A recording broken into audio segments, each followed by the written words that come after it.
Le coronavirus, petit rappel physiopathologique. Du coup, coronavirus, pourquoi? Parce que du coup, il y a cette couronne protéique, glycoprotéique autour du virus. Et puis, comme dans les virus classiques, on retrouve le contenu génétique et puis les protéines qui vont servir à la reproduction du virus. Petit rappel immunologique, donc la réponse immunitaire, comment elle se fait? Il y a une première réponse immunitaire innée avec les macrophages, tout ce genre de, de réponse immunitaire non spécifique. Et puis après, il y a une réponse immunitaire un peu plus adaptative et avec plus de délai, donc qui va recruter les lymphocytes B, les lymphocytes T, et du coup la production d'anticorps qui vont permettre, par exemple, la phagocytose par les macrophages de l'élément pathogène. En plus de ça, du coup, il y a une mémoire qui va se développer, la mémoire immunitaire, que ce soit autant au niveau de la mémoire des lymphocytes B que la mémoire des lymphocytes T. Et puis, du coup, les lymphocytes T cytotoxiques qui vont provoquer la lyse de la cellule. Voilà. Et du coup, ce qu'on espère avoir sur les atteintes virales ou autres, c'est donc une, un- une entrée du virus, le virus se réplique, et puis à un moment donné, la réponse immunitaire se met en place, et la réponse immunitaire finit par battre le virus, et se prolonge, le virus, du coup, meurt. Et il y a, comme on voit ici, une mémoire immunitaire qui s'est installée. Parfois, il arrive, surtout chez le sujet âgé, en gériatrie, que la charge virale euh, arrive, augmente, et finalement le système immunitaire n'arrive jamais à combattre la charge virale, et du coup c'est une forme hypervirémique. Euh, donc le coronavirus, il se fixe au niveau des récepteurs ACE2, qui sont donc des récepteurs sur pas mal de cellules du corps humain. Et deux mécanismes par lesquels le coronavirus va venir être pathogène pour l'organisme.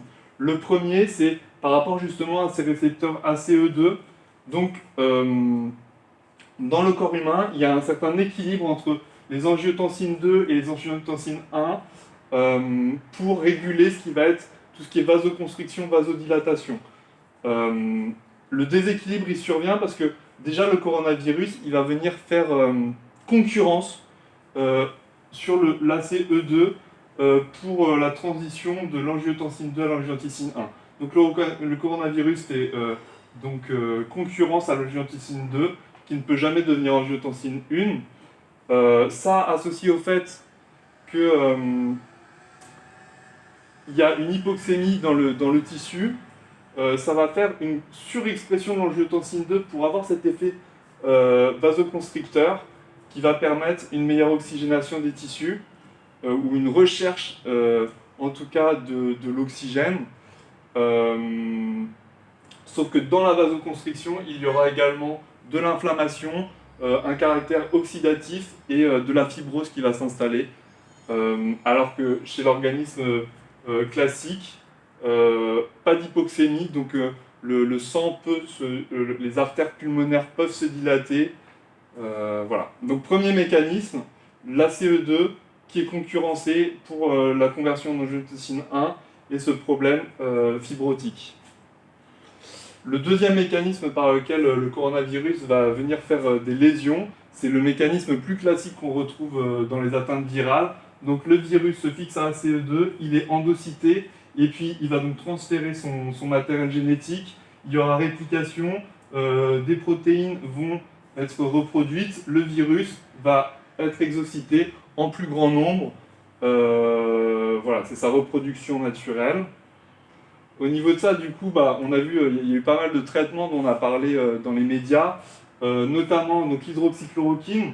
L'hydroxychloroquine, comment elle agit il faut savoir que les cellules, une fois qu'elles commencent à perdre de leur matériel génétique, de leurs protéines, elles vont exprimer aux cellules alentours le fait qu'elles sont malades.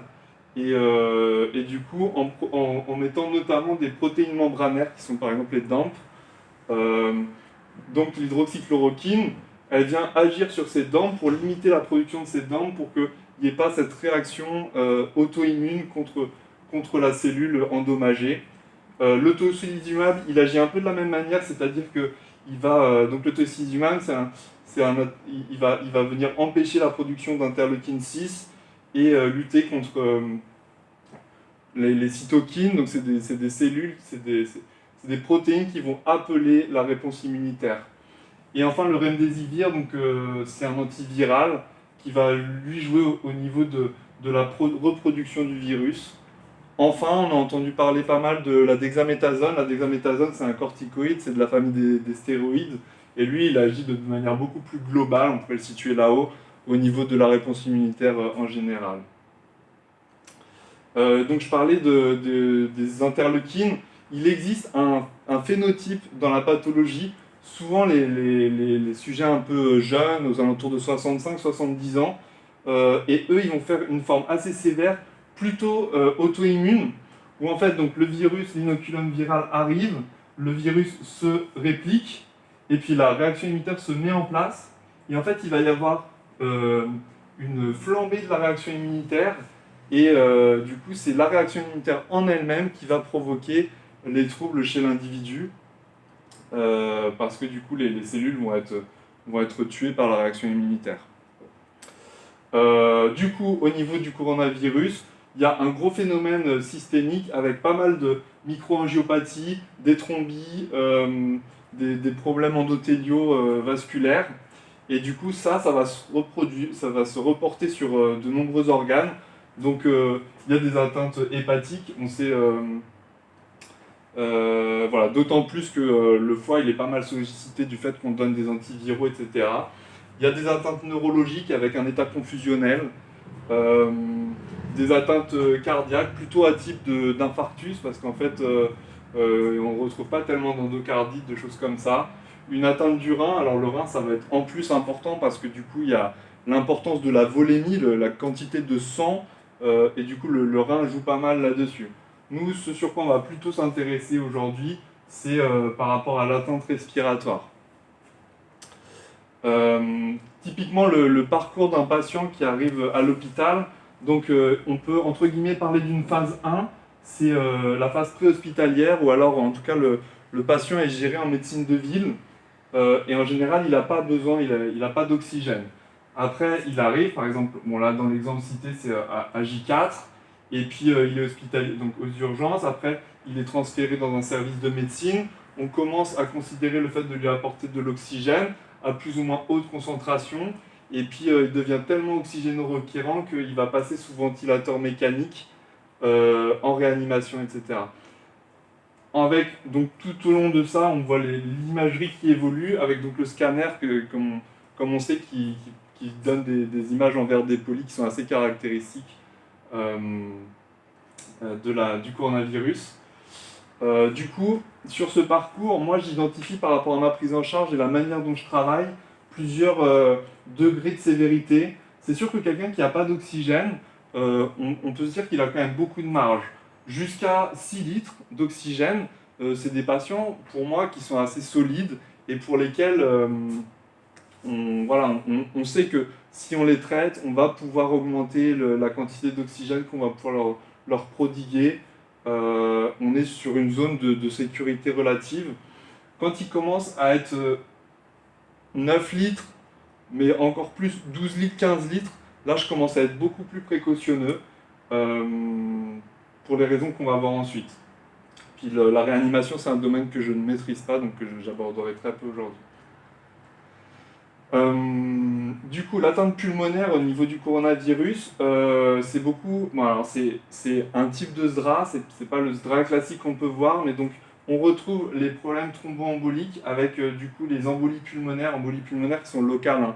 C'est la vascularité pulmonaire qui abîme l'endothélium à proximité, qui provoque des thrombis qui vont se déplacer mais pas très loin dans le poumon et qui vont faire des embolies pulmonaires à proximité.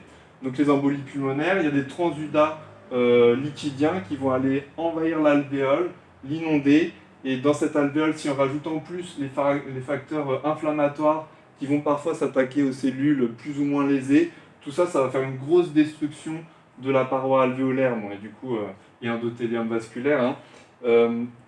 Tout ça, ça fait qu'on voit il y a quand même beaucoup de monde dans le poumon, et c'est ça qui, du coup, augmente l'hypoxémie et l'oxygénorequérance. Ça, c'est des images d'autopsie de différents tissus de l'organisme. Bon, on va encore une fois s'intéresser plus aux poumons. Du coup, on va distinguer deux types de patients au niveau de ça. Il y a les patients type L pour low elastance. Pourquoi low elastance? C'est parce que, bon, déjà, l'élastance, on sait que c'est l'inverse de la compliance. La compliance étant la capacité d'un tissu à se laisser déformer. Donc, sur le type L, le poumon, il garde cette capacité à se remplir d'air, en fait. L'eau aussi, parce que, du coup, c'est un poumon qui a un faible poids. Parce qu'il n'y a pas tellement d'éléments qui se rajoutent dedans, comme je disais avant, l'eau, l'inflammation et les débris cellulaires qui peuvent rester.